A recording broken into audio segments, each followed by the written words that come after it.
بسم الله الرحمن الرحيم. الحمد لله وكفى وسلام على عباده الذين اصطفى. أما بعد فأعوذ بالله من الشيطان الرجيم. بسم الله الرحمن الرحيم. وما جعلنا لبشر من قبلك الخلد أفإن مت فهم الخالدون. وقال تعالى إنك ميت وإنهم ميتون. وقال تعالى وما محمد إلا رسول قد خلت من قبله الرسل أفإن مات أو قتل انقلبتم على أعقابكم ومن ينقلب على عقبيه فلن يضر الله شيئا وسيجزي الله الشاكرين.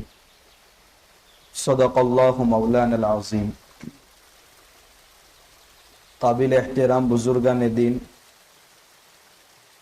اسلامی تاریخ میں امت مسلمہ پر قسم قسم کے مصائب، پریشانیاں، حالات ہر دور میں الگ الگ انداز سے پیش آئے ہیں،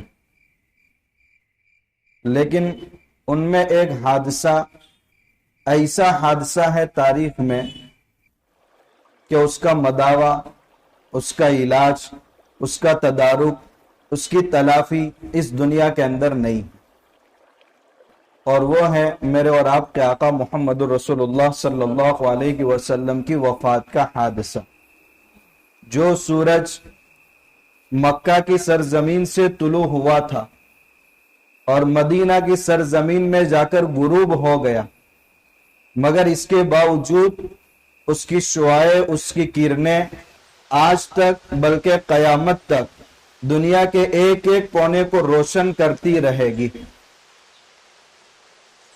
یہ حادثہ اور آپ صلی اللہ علیہ وسلم کی وفات کا واقعہ بہت سی مرتبہ آپ نے سنا بھی ہوگا. واقعہ مختصر ہے. سیرت کو پڑھنے کا ایک انداز ہمارا یہ ہونا چاہیے کہ ایک واقعہ پڑھنے کے بعد ہم غور و فکر کریں کہ اس زمانے میں اس واقعے سے ہم کو کیا اسباق حاصل ہوتے ہیں. اس انداز سے اس زمانے میں سیرت کو پڑھنے کی ضرورت ہے.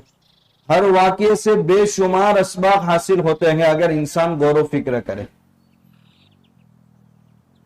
اللہ کے نبی صلی اللہ علیہ وسلم کی وفات کا وقت جب قریب آیا ہے، آپ صلی اللہ علیہ وسلم کی زندگی کا پہلا اور آخری حج، جس کو حجۃ الوداع، حجۃ الوداع کہا جاتا ہے، جس میں آپ نے بہت ساری نصیحتیں اور وصیتیں صحابہ کرام کو عرفہ کے میدان میں کی تھی. جب آپ مدینہ سے مکہ کی طرف آخری حج کے لیے نکلے ہیں، اس وقت آپ مینا میں تھے، اور اس وقت سورہ نصر، اذا جاء نصر اللہ والفتح، یہ سورت پوری کی پوری اس وقت آپ صلی اللہ علیہ وسلم پر اتری ہے، اور ایک قول یہ ہے کہ غزوہ خیبر کے بعد اتری ہے. دونوں اقوال ہیں. جب یہ سورت اتری تو صحابہ کرام خوشیاں منا رہے تھے، اب اللہ کی مدد آئے گی.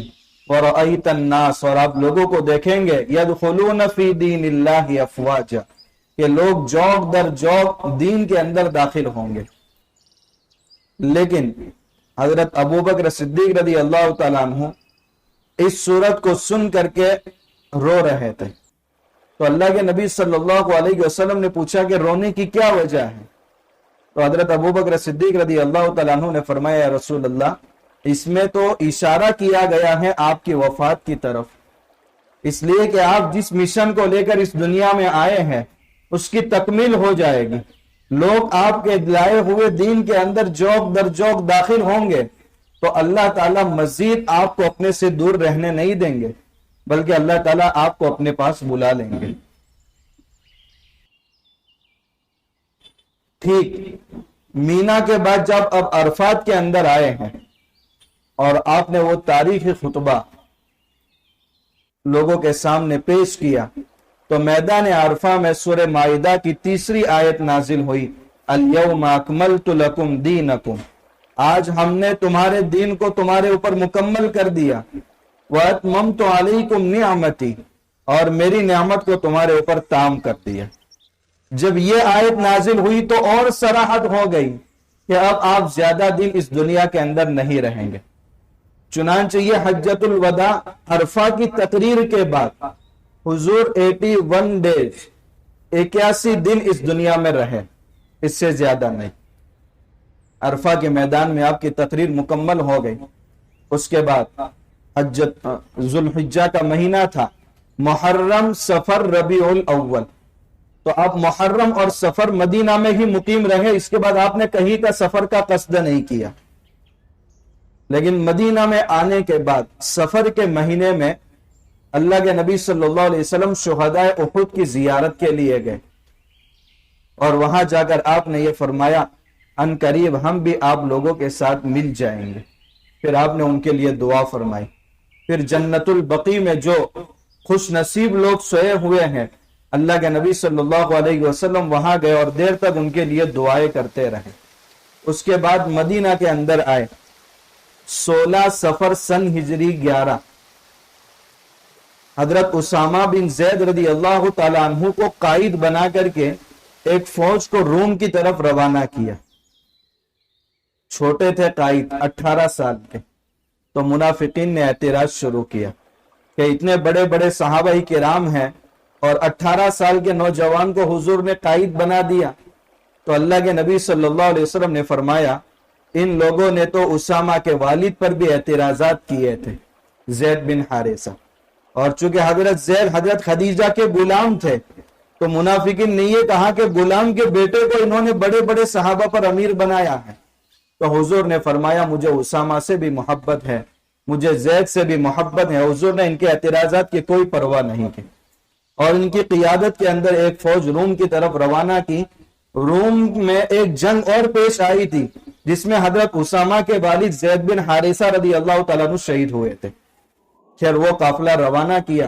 اس کے بعد اللہ کے نبی صلی اللہ علیہ وسلم نے ایک خواب دیکھا کہ میرے دونوں بازوؤں پر 2 سونے کے کنگن ہیں۔ آپ صلی اللہ علیہ وسلم نے پھونک ماری تو وہ سونے کے کنگن اڑ گئے۔ تو آپ صلی اللہ علیہ وسلم نے اس کی تعبیر یہ بتائی کہ یمن اور یمامہ سے کچھ جھوٹے نبوت کا دعویٰ کرنے والے لوگ پیدا ہوں گے۔ آپ یہ تعبیر بتا رہے تھے کہ اسی دوران یہ خبر آئی کہ یمن سے اسود عنسی اس نے نبوت کا دعویٰ کیا اور یمامہ سے مسیلمہ کذاب نے نبوت کا دعویٰ کیا، اور ایک سجا نامی عورت بھی تھی طلیحہ بنت خویلد، اس نے بھی نبوت کا دعویٰ کیا تھا۔ اسود عنسی حضور کی وفات سے ایک دن پہلے جہنم میں پہنچ گیا تھا۔ باقی لوگوں کے فتنوں کا خاتمہ حضرت ابوبکر صدیق رضی اللہ تعالیٰ عنہ کے دور خلافت میں ہوا۔ تو حضور نے یہ خواب دیکھا، خواب کی تعبیر بھی آپ نے بتائی اور اس کو آدھا حصہ اپنی زندگی میں پورا ہوتا ہوا بھی دیکھا، اور بتا بھی دیا کہ یہ کنگن اڑ گئے ہیں، ایسے یہ جھوٹے نبوت کا دعویٰ کرنے والے بھی اڑ جائیں گے۔ اس لیے آپ صلی اللہ علیہ وسلم کی ایک حدیث بھی ہے سَيَكُونُ فِي أُمَّتِي كَذَّابُونَ ثَلَاثُونَ كُلُّهُمْ يَزْعَمُ أَنَّهُ نَبِيٌّ وَأَنَا خَاتَمُ النَّبِيِّينَ لَا نَبِيَّ بَعْدِي، کہ میرے بعد 30 جھوٹے نبوت کا دعویٰ کرنے والے پیدا ہوں گے، ہر ایک کہے گا کہ میں نبی ہوں، حالانکہ آخری نبی میں ہوں، میرے بعد کوئی نبی نہیں ہے۔ یہ 30 سے زیادہ تعداد بڑھ گئی ہے۔ آج ہر دن میں ایک ایک نیا فٹیچر پیدا ہو رہا ہے جو کبھی امام مہدی ہونے کا دعویٰ کر رہا ہے۔ اور اس وقت جو فتنہ قادیانیت کی شاخ سے جو نکلا ہے شکیل بن حنیف، اس کے بارے میں اگر یہ کہا جائے ہمارا نوجوان طبقہ بہت تیزی سے ان کے ہاتھ میں آ چکا ہے۔ کئی سال پہلے کی رپورٹ تھی کہ 10,000 نوجوان ان کے ہاتھ پر بیعت کر چکے ہیں اور دائرے ایمان سے نکل چکے۔ اس وقت حفاظ اور علماء کی بڑی تعداد ان فتنوں کے نرگے کے اندر پھنس رہی ہے۔ عوام کا تو کیا، اور سب سے بڑا خطرہ اور سب سے بڑا ان کا مشن کا یہ منصوبہ ہے کہ عام لوگ جو علامات قیامت کو نہیں جانتے، علماء سے ان کی ملاقات نہ ہونے دی جائے، کیونکہ صحیح احادیث علماء ہی ان کے سامنے پیش کر سکتے ہیں۔ تو ان کا بڑا منصوبہ ہے، جو ان کی جال کے اندر آ گیا علماء سے ملنے نہیں دیتے، اور یہ کہتے ہیں کہ مدارس کے اندر ان کو صحیح احادیث حضور کی نہیں پڑھائی جاتی اور وہ صحیح معنوں میں احادیث نہیں جانتے۔ اب بیچارہ وہ سادہ لوح ذہن مسلمان وہ ان کے بہکاوے میں آ جاتا ہے، اور صحیح معنوں میں جب رہبری نہیں ملتی تو وہ گمراہ ہو جاتا ہے۔ خیر، تو یہ فتنوں کا آدھا خاتمہ حضور کے زمانے میں ہوا، اور آپ کے بعد حضرت ابو بکر صدیق رضی اللہ تعالیٰ عنہ کے عہد خلافت میں ہوا۔ پھر اس کے بعد اللہ کے نبی صلی اللہ علیہ وسلم سفر کے آخری ایام میں آپ کی بیماری کی حالت شروع ہوگی۔ سفر کے آخری ایام اور ربیع الاول کے شروع کے ایام آپ صلی اللہ علیہ وسلم بیمار رہے۔ جب آپ کی بیماری زیادہ بڑھنے لگی تو آپ نے اپنی ازواج مطہرات سے کہا کہ مجھے اختیار دیا جائے کہ میں کسی ایک زوجہ محترمہ کے پاس رہوں۔ تمام ازواج مطہرات نے آپ کو اختیار دیا۔ تو وفات سے 7 دن پہلے حضرت عائشہ رضی اللہ تعالیٰ عنہ کے حجرے میں اللہ کے نبی صلی اللہ علیہ وسلم آ چکے تھے۔ 4 دن پہلے آپ مسجد میں تشریف لائے اور آپ نے صحابہ کو مختصر نصیحت فرمائی۔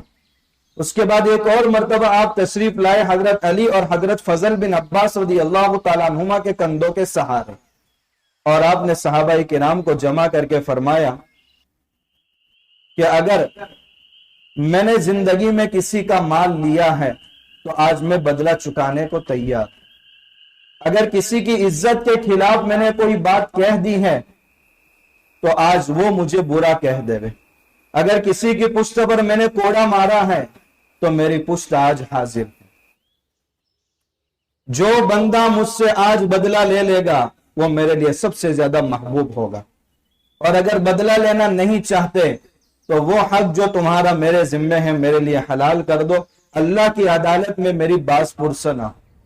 حالانکہ حضور تو معصوم تھے، آپ نے اپنوں کو نہیں غیروں کو بھی تکلیفیں نہیں دی، مگر یہ آپ اپنی امتوں کو تعلیم دینا چاہتے تھے کہ آپ کا بھی حقوق الناس کے تعلق سے یہ رویہ ہونا چاہیے۔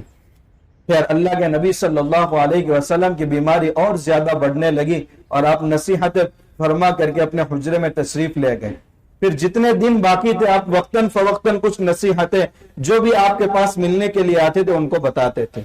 آپ نے نصائح میں یہ بھی بتایا کہ مہاجرین کی جماعت میرے جانے کے بعد انصار کا خیال رکھنا، جنہوں نے ہر وقت تمہاری مدد کی ہے، تمہارے اوپر ان کا بڑا احسان ہے۔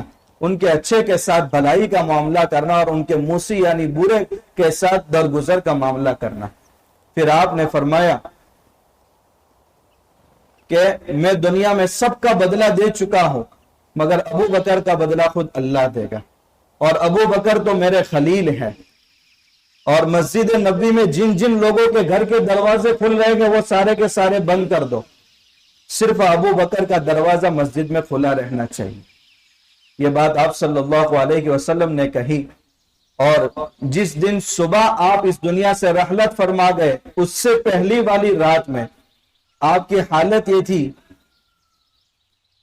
کہ ایک یہودی کے پاس سے گیہوں لیے تھے تو اپنی زیرہ اس کے پاس گروی رکھی تھی، گھر میں دیا جلانے کے لیے تیل نہیں ہے، وہ بھی پڑوسی کے پاس سے آپ نے عاریت کے طور پر لیا تھا۔ پھر اللہ کے نبی صلی اللہ علیہ وسلم اسی دن صبح فجر میں حضرت ابوبکر صدیق رضی اللہ تعالیٰ عنہ نماز پڑھا رہے تھے، تو اللہ کے نبی صلی اللہ علیہ وسلم چونکہ آپ منبر کے سامنے ہی آپ کا مکان تھا تو بہت سی مرتبہ صحابہ صفوں میں ٹھہر جاتے تھے، اس کے بعد حضور آتے تھے۔ ایک مرتبہ حضور آئے اور نماز ٹھہر رہی ہے لیکن آپ کو یاد آ گیا کہ جنابت کا غسل مجھے لاحق ہوا ہے، تو تمام صحابہ کو کہا آپ کھڑے رہیے میں غسل کر کے آتا ہوں۔ تو حضرت ابوبکر صدیق رضی اللہ تعالیٰ عنہ نماز پڑھا رہے تھے، حضور نے پردہ ہٹایا اور اپنے تمام صحابہ کو ایک نگاہ دیکھا۔ حضرت ابوبکر صدیق رضی اللہ تعالیٰ عنہ سمجھ گئے کہ حضور تشریف لائے ہیں، تو وہ پیچھے ہٹنے لگے، کیونکہ حضور کی موجودگی میں نیابت نہیں کر سکتا، میں امامت نہیں کر سکتا، لیکن حضور نے ہاتھ سے اشارہ کیا کہ نماز آپ پڑھیں۔ اس کے بعد حضور نے جب تمام صحابہ کرام کو دیکھا تو آپ مسکرائے، یہ آپ کی صحابہ کرام کے ساتھ آخری زیارت تھی۔ اس کے بعد حضور اپنے کمرے میں تشریف لے گئے۔ پھر اس کے بعد حضرت ابوبکر صدیق رضی اللہ تعالیٰ عنہ صبح حضور کی عیادت کے لیے گئے تو حشاش بشاش تھے، ان کو اطمینان ہوا، تو قریب کی بستی میں شاید ان کی دوسری اہلیہ وہاں رہتی تھی، تو وہاں کسی کام کے لیے حضرت ابوبکر صدیق رضی اللہ تعالیٰ عنہ گئے۔ اتنے میں حضور صلی اللہ علیہ وسلم پر بیماری کے اور خطرناک آثار شروع ہوئے۔ آپ اتنے سخت بیمار ہو گئے کہ آپ کے پیشانی سے پسینے کے قطرات گرنے لگے، تو قریب میں پیالہ رکھا ہوا تھا، آپ بار بار ہاتھ اس میں ڈالتے تھے اور پیشانی پر پانی لگاتے تھے تاکہ بخار کی حرارت کم ہو جائے۔ اتنے میں حضرت عائشہ صدیقہ رضی اللہ تعالیٰ عنہ کے بھائی تھے جن کے ہاتھ میں مسواک تھی۔ حضور صلی اللہ علیہ وسلم نے دیکھا، مگر ذوف کی شدت کی وجہ سے بول نہیں سکتے تھے، تو آپ نے صرف آنکھوں سے اشارہ کیا تو حضرت عائشہ صدیقہ رضی اللہ تعالیٰ عنہ سمجھ گئی کہ حضور کو مسواک کی ضرورت ہے۔ تو حضرت عائشہ صدیقہ رضی اللہ تعالیٰ عنہ نے مسواک لیا، اپنے منہ سے چبایا، نرم کیا اور پھر حضور کو دیا تو حضور نے اپنے دندان مبارک صاف کیے۔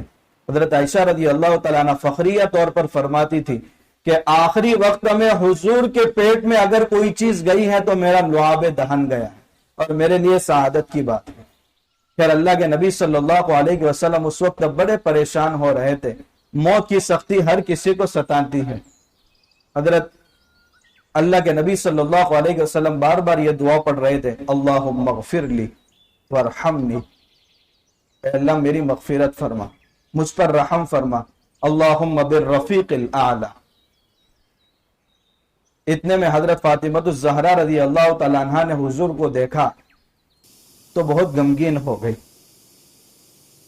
باپ کی یہ حالت دیکھی نہیں گئی، تو حضور نے تسلی کے طور پر فرمایا، فاطمہ آج کے بعد تیرے ابا کو کبھی کوئی تکلیف نہیں پہنچائے گا، دنیا میں جو ہونا تھا وہ ہو گیا، یہ آخری وقت کی تکلیفیں تمہیں صبر سے کام لینا ہے۔ پھر اللہ کے نبی صلی اللہ علیہ وسلم اللہم بالرفیق الاعلی کہہ رہے تھے، آپ کے ہاتھ جھک گئے، آنکھیں پتھرا گئی اور اسی حالت میں اللہ تعالیٰ سے آپ جا ملے۔ جب یہ خبر مدینہ کے اندر پھیل گئی، حضرت انس رضی اللہ تعالیٰ عنہ فرماتے ہیں، ابو زہیب زحلی رضی اللہ تعالیٰ عنہ فرماتے ہیں کہ اسی وقت میں مدینہ کے اندر پہنچا تھا، دیکھا میں نے کہ صحابہ کرام اس انداز سے رو رہے تھے، ان کی گونج کی آواز ایسے آ رہی تھی جیسا کہ احرام کی حالت میں حاجیوں کی گونج کی آواز آتی ہے۔ حضرت انس رضی اللہ تعالیٰ عنہ فرماتے ہیں کہ جس وقت حضور ہجرت کر کے مدینہ آئے تھے، مدینہ کا ایک ایک ذرہ چمک اٹھا تھا اور مدینہ کی قسمت جاگ اٹھی تھی، لیکن جب آپ اس دنیا سے پردہ فرما گئے اس وقت مدینہ کا ایک ایک گوشہ تاریک ہو چکا تھا، اور صحابہ کرام کیوں نہ روتے۔ استوان حنانہ، جب وہ ایک پلر حضور سے جدا ہو رہا ہے تو بچے کی طرح بلک بلک کر رو رہا۔ صحابہ کرام تو رات دن حضور کی صحبت یافتہ تھے، وہ حضور کی ایک ایک ادا پر غور کر کے اندر سے ترہ رہے تھے اور ان کی آہیں نکل رہی تھی۔ کبھی منبر و محراب کی یتیمی کو یاد کرتے تو ان کی ہچکیاں بن جاتی تھی۔ حضور کبھی یہاں بیٹھتے تھے، آج مسجد نبوی ویران ہے، کبھی حضور اس انداز سے بولتے تھے کہ آپ کے دندان مبارک چمک اٹھتے تھے، مگر آج وہ مسرور فضاؤں سے ہم محروم ہو گئے۔ حضرت بلال حبشی رضی اللہ تعالیٰ عنہ جو مسجد نبوی میں اذان دیتے تھے اور جب اشہد ان محمد رسول اللہ پر پہنچتے تھے تو اشارہ کا، میں گواہی دیتا ہوں کہ محمد صلی اللہ علیہ وسلم اللہ کے رسول ہے، مگر حضور کی وفات کے بعد مدینہ چھوڑ دیا۔ اس کلمے پر پہنچنے کے بعد پھر ہمت نہیں ہوتی، کس منہ سے میں کہوں اشہد ان محمد رسول اللہ، مگر حضور نظر نہیں آ رہا۔ اور صحابہ کو سب سے زیادہ تکلیف اس وجہ سے ہوئی کہ وہ اس نور مجسم سے محروم ہو گئے تھے، جس نور کے سامنے 14ویں رات کا چاند کا نور بھی بے نور ہو جاتا تھا۔ لنا شمس وللآفاق شمس، حضرت عائشہ رضی اللہ تعالیٰ عنہ فرماتی تھی ایک سورج ہمارا ہے اور ایک سورج آسمان کا ہے، وَالشَّمْسِ خَيْرٌ مِّن شَمْسِ السَّمَاءِ، میرا سورج تو آسمان کے سورج سے بھی بہتر ہے۔ لوگوں کا سورج تو فجر کے بعد طلوع ہوتا ہے اور میرا سورج تو عشاء کے بعد طلوع ہوتا ہے۔ یہ اللہ کے نبی صلی اللہ علیہ وسلم کی رحلت کی خبر جب دوسروں کو پہنچی، حضرت ابوبکر صدیق رضی اللہ تعالیٰ عنہ آئے، دیکھا کہ مسجد نبوی کا منظر ہی کچھ اور ہے، جو جہاں تھا وہ وہی بیٹھ گیا، کسی کا تو دل بیٹھ گیا۔ حضرت عمر رضی اللہ تعالیٰ عنہ تو تسلیم کرنے کو تیار نہیں، تعویل یہ کر رہے کہ حضرت موسیٰ علیہ السلام طور پر اللہ کو ملنے گئے تھے، حضور بھی ملنے گئے ہیں۔ لیکن حضرت ابوبکر صدیق رضی اللہ تعالیٰ عنہ آئے, آپ صلی اللہ علیہ وسلم کے جسم اطہر پر یمنی چادر تھی, وہ چہرے سے ہٹائی اور سر پر بوسہ دیا اور کہا واہ نبیہ, اے میرے پیارے آقا, آپ پر دو موت کبھی طاری نہیں ہوگی. جس موت کو اللہ نے آپ کی تقدیر میں لکھ دیا تھا وہ آپ پر طاری ہو چکی. پھر اس کے بعد پوری ہمت کے ساتھ مسجد نبوی کے اندر گئے اور آپ نے تقریر فرمائی. صحابہ فرماتے تھے کہ اس تقریر سے ہمیں معلوم ہوا کہ آج وہ قرآن کی آیت اتری ہے, وما محمد الا رسول, ارے محمد صلی اللہ علیہ وسلم اللہ کے رسول ہی تو ہیں. قد خلت من قبلہ الرسل, آپ سے پہلے بھی بہت سارے رسول گزرے ہیں, ان کی بھی موت کا وقت آیا, وہ بھی چلے گئے. جو محمد کی عبادت کرتا تھا وہ سمجھ لے کہ ان کا خدا انتقال کر گیا, اور جو اللہ کی عبادت کرتا تھا وہ جان لے کہ اللہ زندہ. اس تقریر سے صحابہ کو ذرا اطمینان ملا. حضرت ابو طلحہ رضی اللہ تعالیٰ عنہ جو قبر کھودتے تھے, اللہ کے نبی صلی اللہ علیہ وسلم کی قبر انہوں نے ہی آپ صلی اللہ علیہ وسلم کے حجرے میں بنائی. آپ صلی اللہ علیہ وسلم نے انتقال سے پہلے 40 غلام آزاد کیے تھے, دنانیر بھی صدقہ کر دیے تھے, اور آپ نے فرمایا تھا کہ انبیاء کی میراث ان کی اولاد میں جاری نہیں ہوتے. خیر, قبر مبارک تیار ہوئی. پیر کے دن آپ اس دنیا سے رحلت فرما گئے تو منگل کا پورا دن ایک ایک فرد جا کر کے آپ کے حجرے میں آپ کی نماز جنازہ ادا کر رہا. آپ کی تجہیز و تکفین کا سارا انتظام جانثار صحابہ کا بڑا مجمع تھا, مگر آپ کے رشتہ داروں نے کیا. حضرت علی, حضرت عباس, حضرت فضل, حضرت قسوم, حضرت شقران, ان لوگوں نے آپ کی تجہیز و تکفین کا انتظام کیا. تقریباً پورے منگل کے دن 3000 افراد نے آپ کی الگ الگ نماز جنازہ پڑھی. اس کے بعد اللہ کے نبی صلی اللہ علیہ وسلم کو آپ کے قبر مبارک میں اتارا گیا. تدفین کے بعد حضرت انس رضی اللہ تعالیٰ عنہ حضرت فاطمہ الزہرا رضی اللہ تعالیٰ عنہ کے گھر کے سامنے جا کر کھڑے ہو گئے. حضرت فاطمہ نے فرمایا, انس جنہوں نے حضور کی 10 سال خدمت کی ہے, فرمایا انس تمہارے دلوں نے کیسے برداشت کیا کہ تم نے حضور کے جسم پر مٹی ڈال دی اور ان کو چھپا دیا. حضرت انس نے فرمایا ہمارا دل کیسے گوارا کر سکتا تھا, مگر یہ حضور ہی کی تعلیمات تھی. اگر آپ کی یہ تعلیمات نہ ہوتی تو ہم ہرگز حضور کے ساتھ یہ نہ کرتے. خیر, اللہ کے نبی صلی اللہ علیہ وسلم اس دنیا سے رحلت فرما گئے. اسلامی تاریخ میں سب سے بڑا حادثہ امت مسلمہ کے لیے اس سے بڑھ کر اور کوئی نہیں ہو سکتا, اور اس کا مداوع, اس کا علاج اس دنیا کے اندر نہیں ہے. اس واقعے سے جو ہم سب کو اسباب حاصل ہو رہے ہیں, ان میں سب سے پہلا سبق یہ ہے کہ ہمیں اپنے مرحومین, اپنے قریبی رشتہ دار جو اس دنیا سے جا چکے ہیں, ان کے لیے دعا اور استغفار کا اہتمام کرنا چاہیے. حضور جنت البقیع میں گئے ہیں, شہداء احد کی زیارت کے لیے گئے ہیں. آج ہمارے کتنے رشتہ دار, ہمارے ماں باپ کبھی نماز کے بعد ان کے استغفار کے لیے بھی ہاتھ نہیں اٹھتے. ان کے بڑے احسانات ہیں ہم پر, تو ان کے جانے کے بعد آج وہ ہمارے استغفار اور دعا کے محتاج ہوئے گئے. کل ہمیں بھی دوسروں کا محتاج ہونا ہے. کما تدین تدانو, جیسا تم کرو گے ویسا تمہارے ساتھ کیا جائے گا. اس لیے سب سے پہلا سبق یہ ملتا ہے کہ ہم اپنے مرحومین کو یاد رکھیں. دوسرا سبق یہ ملتا ہے کہ زندگی کے اندر جن جن لوگوں کا ہمارے اوپر احسان ہے, ان محسنوں کا ہمیں حوصلہ بڑھانا چاہیے. اللہ کے نبی صلی اللہ علیہ وسلم نے حضرت ابوبکر صدیق رضی اللہ تعالیٰ عنہ اور انصار جنہوں نے حضور کو مدینہ میں پناہ دی, ان کا کتنا حوصلہ بڑھایا. مہاجرین سے کہا انصار کا بڑا خیال رکھنا.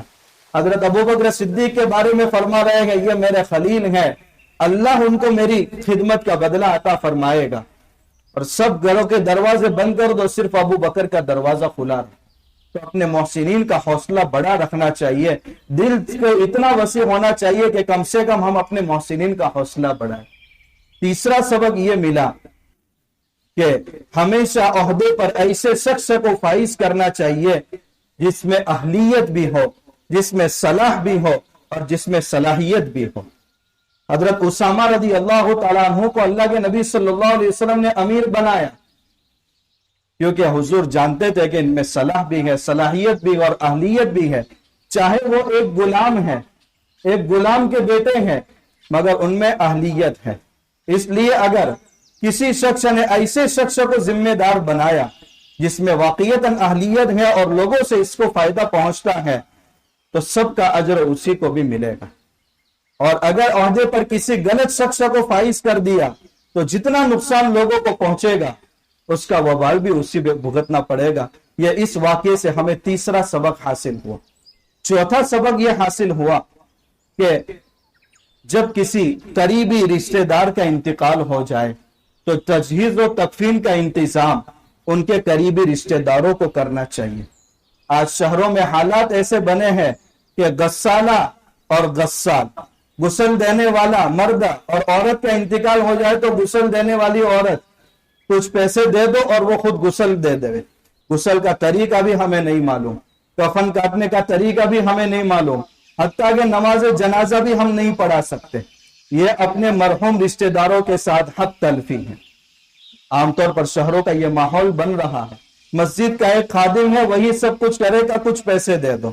یہ ہم اپنے مرحوم رشتہ داروں کے ساتھ جو حقوق شریعت نے ہم پر عائد کیے گئے اس کے ساتھ حق تلفی کر رہے ہیں. تو ایک سبق تو یہ حاصل ہوا.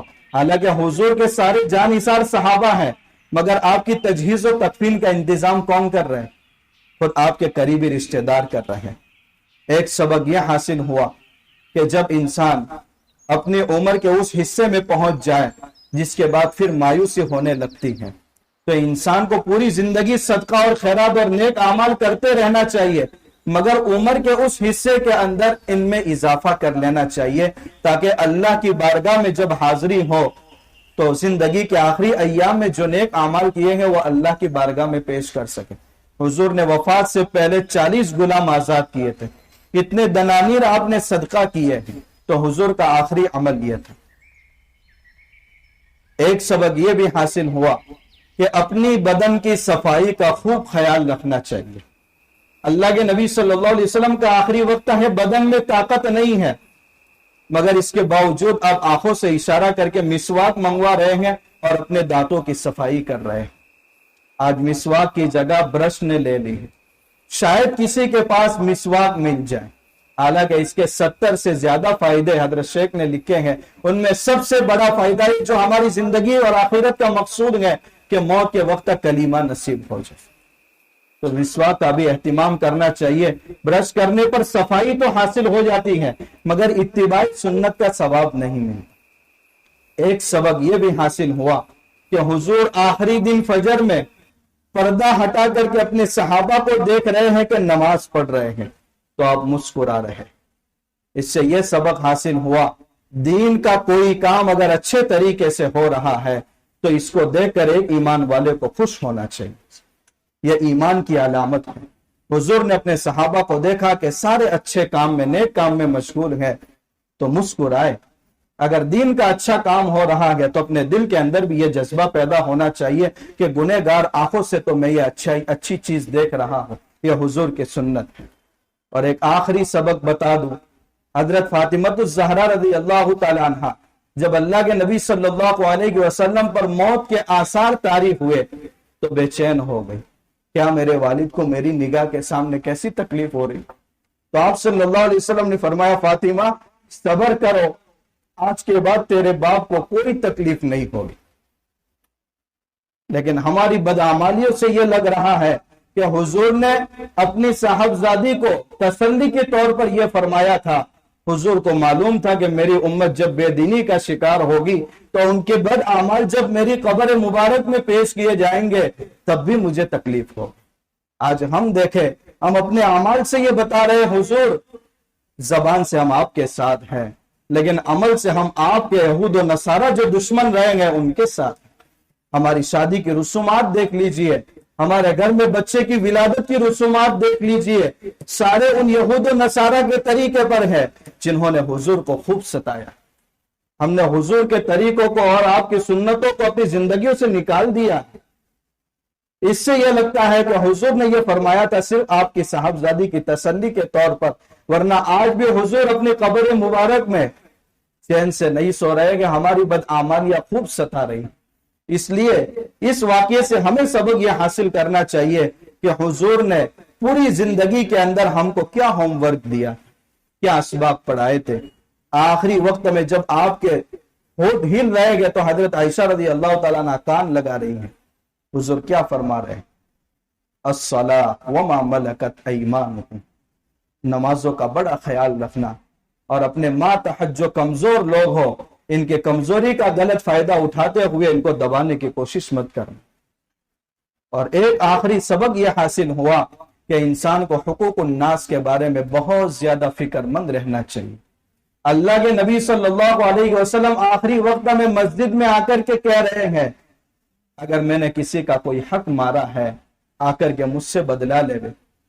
حالانکہ کسی نے کوئی حق نہیں مارا تھا، مگر آپ اپنی امت کے ایک ایک فرد کو تعلیم دینا چاہ رہے تھے لَتُؤَدُّنَّ الْحُقُوقِ إِلَىٰ أَهْلِهَا، کہ اگر کسی بندے کا حق مار کر کل قیامت کے دن آؤ گے تو کسی کی کوئی سفارش کام نہیں دے گی. اس وقت اللہ کا فضل نہیں ہوگا بلکہ اللہ عدل کا معاملہ کرے گا. حضور تو یہ کہہ کر گئے، لیکن ہم میں سے کوئی انسان ہے ایسا جو اپنی زندگی میں کسی کے سامنے یہ کہہ دے کہ بے شک مجھ سے بہنوں کے حقوق مارے گئے، بے شک مجھ سے بھائیوں کے حقوق مارے ہیں، میں نے اپنے بھائیوں کے چین سکون کو برباد کر کے خود چین حاصل کرنے کی کوشش کی ہے، میں نے اپنے بھائیوں کا مال کھا کر کے اپنے مال کو بڑھانے کی کوشش کی. کیا کبھی جا کر کے یہ توفیق ہوئی میں جا کر کے معافی مانگ لوں؟ دنیا کے اندر بدلہ چکانا بہت آسان ہے، آخرت کے اندر انسان بدلہ نہیں چکا سکے گا تو اس کے گناہ اس پر ڈالے جائیں گے یا وہ خود پہاڑ کے برابر لے کیا اس کی لوگ لے جائیں گے. مقبول نمازیں دینی پڑے گی، اس وقت دنیا کی کوئی کرنسی کام نہیں آئے گی. یہ حضور کی وفات حسرت آیات کے یہ اسباب ہے. اللہ تعالیٰ سب سے پہلے مجھے اس پر عمل کی توفیق عطا فرمائے، ہمارے تمام بھائیوں کو عمل کی توفیق عطا فرمائے. جو اسباب بتائے گئے اللہ تعالیٰ ہمیں اپنی زندگی کے اندر موت تک داخل کرنے کی توفیق عطا فرمائے. وآخر دعوانا الحمدللہ رب العالمین. جن حضرات